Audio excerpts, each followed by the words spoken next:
Hey gang, Brad here with Legendary Auto Salon. Today I wanted to go over the differences between our three level of coatings, our level 1, level 2, and level 3, and what that means to you when you're choosing a package for your vehicle. So let's just get right into it. Okay, so level 1, level 2, level 3, unlike a lot of other shops, we only really do one protective coating. But our prep changes, so the results change depending on the level that you select. Now, each level is going to be at least the bare minimum that's required to provide a coating. And by bare minimum, I mean that we are going to hit excellent, legendary levels of results, even with our level 1, because we're doing the proper processes to do that. And I can't cut any of those processes out. Sometimes I get asked things like, my vehicle is brand new, shouldn't this be less expensive? And the answer really is no, not unless you don't want it done right. If you want just a product slapped onto the surface, we're probably not the right fit for you. So let's break down what's the same and what is different. And I brought out some props for a demonstration so you can get a visual as to what all these are. So level 1, level 2, level 3, quite obviously we are going to be washing the vehicle every time. Surface needs to be cleaned of any kind of contamination.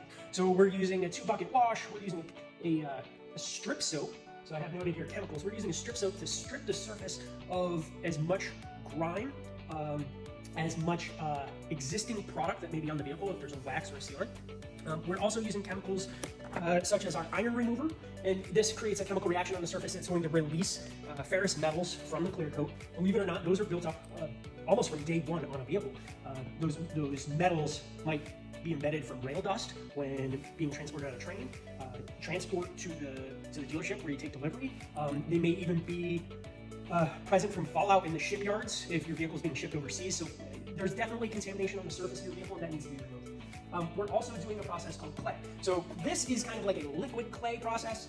It needs to be done at a manual level as well. And we have these little bricks of, it looks like clay that you might play with. We knead this up. We use a lubricant and we manually agitate the surface of the clear coat to remove those contaminants from deep down in the pores of the clear coat. So all three have to get done. Now, after we dried the vehicle up and we've got it nice and clean, it's going to move over to our polishing area of the shop. And that's where things kind of change between our level 1, level 2, and level 3. So level 3 is when we're going after concourse level show car results on your vehicle. And your car doesn't need to be a show car to go after this. It just really depends on how perfect you want that paint and what you can see as the owner of the vehicle. Now, as a detailer, I can curse you with my eye, as I call it. I can find defects in a paint, and painters can see defects in paint that you won't see until they point it out, and then you're cursed with knowing that defect is there forever. It's one of those things. How far down that rabbit hole do you want to go? So this is really where a lot of people select us, because they are particular clients, because they are showing their vehicle at a level that they don't want people to pick apart their car. Some people are driving commuter vehicles, and you know where you fit. So level 3 is going to include what we do now is we tape the vehicle off. All of our trims are plastics.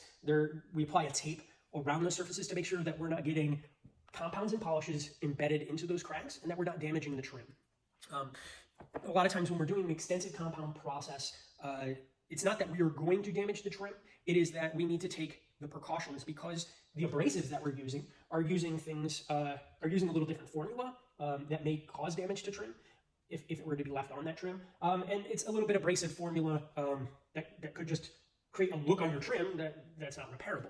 So we want to take those things off just to be safe. When I say we're using abrasive, we're using what we refer to as a compound.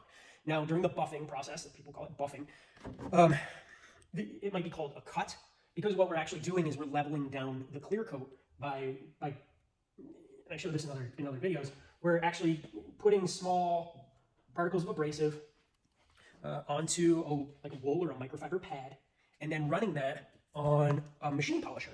And this polisher is both spinning and oscillating on that surface with the pad, and it's really refining down light, medium defects in your clear coat. So when we do this aggressive of a process, it needs to be finished down. It is aggressive enough that on most paints it's going to leave what we refer to as a haze or a very light marring from defect removal. And so we would follow that up with a polish step to refine out that surface. We're going to use a lighter foam pad. The foam pad just refines down that finish in the clear coat further. We're going to use, let's see what we got here, a polish instead of a compound. And this has much smaller abrasives, so it doesn't leave any kind of haze. We're also going to polish in the level 1 and the level 2, but we're going to kind of do those differently. And level 2 is kind of, I want to give it like a half a check mark, if that makes sense, in the compound step.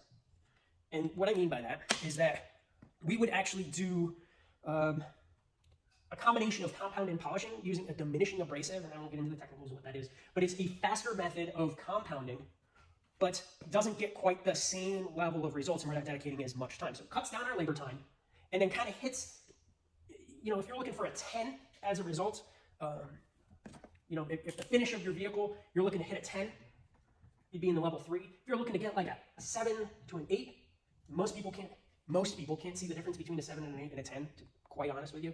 But if you're looking to get a 7 and an 8, this process may be fine for your vehicle. There may still be some random isolated defects, some little marks on your paint that if you look at it just the right way, you're going to catch them with your eye. We're not going to chase after those things because we're into a little less labor-intensive process than in the level 3. And then the level 1 is actually we use a polish that does not stain or damage trims. We don't need to do any of the taping process. It may correct some light swirling, some really light stuff in your paint. More than likely it will, but that's not the goal of when we polish with that step. We're actually trying to just give the car a really nice gloss. So the level 1 is really kind of ideal for a newer vehicle. That polishing process is actually going to continue to remove some of the contaminant in the clear coat that couldn't be removed in a clay process, the washer, or a chemical bath. So it's giving it some mechanical cleaning action.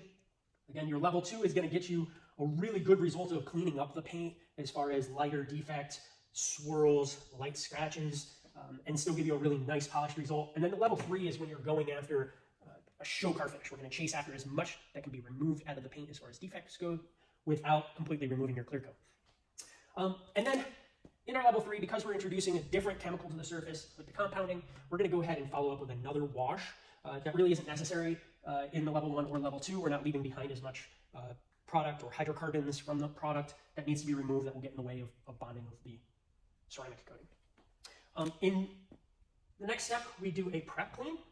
So we just have, I don't have the sprayer out here, I thought I grabbed it. We just have, we'll use like a wax and grease remover that is appropriate for the polisher compound that we've used to clean up any residual oils that might have been created during these steps, including things like oils from our skin, contaminant from the air, anything like that. This is actually like a prep step that you would do right before painting a car, really. But it's really going to get that final clean on the vehicle that's going to give it a surgical level clean before we coat the paint. And then obviously we're going to coat the paint in all 3 steps using a ceramic coating. It comes in a bottle like this. We mask up. It has some chemicals involved that we don't want to breathe in or get on our skin. Much higher test stuff than what you might buy as a spray or have advertised to you or pick up in an auto parts store. This stuff's going to last. It has a resin in it that's designed to covalently bond with the clear coat long term and really give you an unmatched level of environmental protection to your clear coat, as well as giving you those beads, that hydrophobic effect, that ease to clean, easy to maintain, and make it so that you don't have to keep waxing every couple of weeks or a month to get a really nice shine. It's going to stay shiny. Every time you go to wash it, it's going to look like it's got that nice, fresh, polished look. And then in the level 2, if you can still see down here, in the level 2 and the level 3, we go ahead and we coat other items of your vehicle, like your wheels, your glass, with specialized coatings for those surfaces. Now, you can add those onto the level 1. It's just not bundled in. And the reason that is because a lot of people just want their paint done, and then they go, Brad, how much is it less to remove those extra items? We just need a base package to just get the basics done to give you a really good result. So obviously there's some difference in labor between these. There's some difference in cost. It needs to make sense to you, which package you choose. And I may actually make a recommendation to go with a higher level package if your vehicle has been damaged extensively from the automatic car washes, or you're coming to me looking for paint correction work. So I hope that kind of breaks it down a little bit more. I know this gets into the nitty gritty, but I wanted to do some videos again where we kind of did get into that nitty gritty. People like that. They told me they missed it, and I thought I'd do a couple of videos on it. So again, Brad, Legendary Auto Salon. I'd really like to help protect your new vehicle or recondition your existing vehicle and protect it long term. Now is especially the time to protect your vehicle long term because you know as well as I do how the car market is acting. And I think it's a good time to really protect your investments and make sure that you're retaining that vehicle's life as long as you can until the economy is in a much better place. Brad, Legendary Auto Salon, let's transform your car into its best version. Have a great day.